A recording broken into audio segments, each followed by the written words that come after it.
Halo semua, balik lagi sama aku Farah di 7 menit sebelum terlelap. Dan kali ini aku mau ngajak kalian buat belajar membentuk pola pikir yang wah gitu. Jadi orang lain itu menganggap pemikiran kita ini precious, unik, atau kalau di kelompok kita disebut sebagai tulang punggung kelompok gitu. Nah, tapi sebelum ke situ aku mau nanya nih, kita pasti punya kan teman yang super easy going. Jadi kalau kita ketemu dia entah di kantin, entah di parkiran, entah itu di event di kamar mandi, dia ini selalu dengan orang yang berbeda-beda gitu. Nah, orang yang seperti ini biasanya dia ini memiliki pemikiran yang unik gitu. Jadi digemari oleh banyak pihak karena tidak jarang juga dia ini mencetuskan ide-ide yang out of the box. Nah, setiap respon dan perkataan yang mereka lontarkan ini tidak jarang menimbulkan optimisme di dalam diri lawan bicaranya, baik itu respon setuju maupun respon tidak setuju. Nah, di kesempatan kali ini kita akan belajar untuk menanamkan keindahan di dalam pemikiran kita supaya kita jadi seperti mereka si paling easy going. Nah, pada umumnya orang-orang ini lebih senang untuk setuju dan just go with the flow karena mereka tidak ingin mempertegang situasi, ingin cepat selesai, atau mungkin sebatas tidak in dengan topik obrolan yang sedang berlangsung. Nah, setuju adalah respon pertama kita terhadap fenomena-fenomena yang umum yang kita jumpai sehari-hari. Contohnya seperti sebagai anak kita harus berbakti kepada kedua orang tua kita. Nah, untuk statement ini kita pasti setuju ya kan?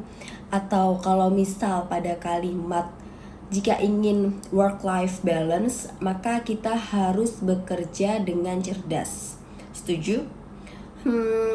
Sepertinya mulai timbul ketidaksetujuan ya. Nah, udah mulai timbul nih kebimbangan pada pernyataan sebelumnya ini tadi. Oke, kalau pertanyaan soal bumi itu bulat, nah apakah kalian masih setuju? Atau banyak nih yang udah nggak setuju sama statement tersebut? Adanya ketidaksetujuan ini akan memicu sebuah diskusi di mana pada diskusi yang baik akan terjadi pertukaran pendapat karena diskusi ini adalah tempat untuk mendalami suatu subjek dan bukan merupakan pertarungan ego semata. Orang yang berani untuk tidak setuju justru adalah orang yang paling dinantikan kehadirannya karena mereka ini dianggap memiliki pemikiran-pemikiran yang tidak umum, yang out of the box seperti itu, dan mereka tidak jarang juga dijadikan sebagai devil advokasi untuk menguji suatu cara, metode, atau sebatas argumen seseorang. Nah, pada kenyataannya tidak semua orang berani untuk melawan arus diskusi. Nah, menurut kalian kenapa sih orang-orang itu malu untuk menyatakan ketidaksetujuannya?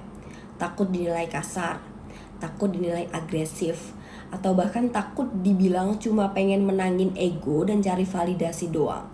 Bahwa kita ini sebenarnya unggul dari orang lain. Nah, takut-takut ini adalah merupakan bentuk mental block yang kalau diteruskan bisa berbahaya nih. Nah, mental block ini harus kita kelola supaya tidak merugikan kita di masa depan. Semua ketakutan ini dapat kita minimalisir dengan mengubah cara kita menyampaikan argumen. Seperti misalnya instead of kita bilang, ini adalah argumen paling tidak masuk akal yang pernah saya dengar. Coba ganti dengan, saya pernah mendengar mengenai hal ini, namun menurut saya akan lebih baik apabila kita bla bla bla bla bla. Nah, oke, jadi tersampaikan ya poinnya bahwa ketika kita menyatakan pendapat ini sampaikan secara sopan, dan lebih baik lagi ketika kita memposisikan diri kita sebagai pihak yang didebat. Dengan begitu kita akan meminimalisir munculnya konflik antara kita dengan orang yang kita debat. Kemudian cara kedua yang bisa kita lakukan yakni dengan sebisa mungkin menghindari penggunaan emosi dan perasaan yang negatif, seperti misalnya menggunakan kata-kata yang seperti malas, tidak jujur, ceroboh, dan lain sebagainya. Karena argumen yang ditumpangi kata-kata itu dinilai kurang rasional dan terlalu terbawa perasaan atau baper kayak gitu. Nah, apalagi di dalam diskusi yang sifatnya itu profesional. Namun bukan berarti emosi dan perasaan harus selalu dihilangkan, karena inilah yang akan selamanya membedakan manusia dengan kecerdasan artifisial. Oh iya, ngomongin soal AI nih, manusia dan AI ini diciptakan untuk hidup berdampingan di era digital ini, dimana AI akan dengan mudah memprovide data-data yang diperlukan oleh manusia, sementara manusialah yang berperan untuk mengambil keputusan berdasarkan data yang diprovide si AI ini.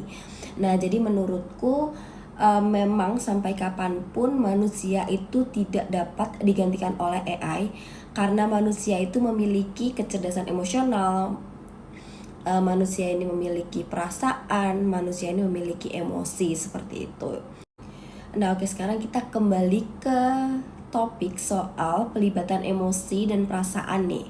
Nah, dua hal ini dapat kita bangun ketika kita ini ingin membangun sebuah engagement dengan audiens. Seperti misalnya pada diskusi-diskusi yang sifatnya itu membujuk.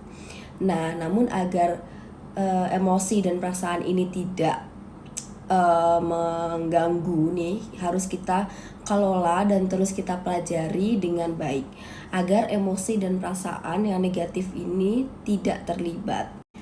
Nah, dalam mengambil keputusan, berargumen, atau menyatakan pendapat, pastiin kalau nggak ada emosi negatif yang terlibat supaya keputusan ini bisa bersifat lebih rasional seperti itu.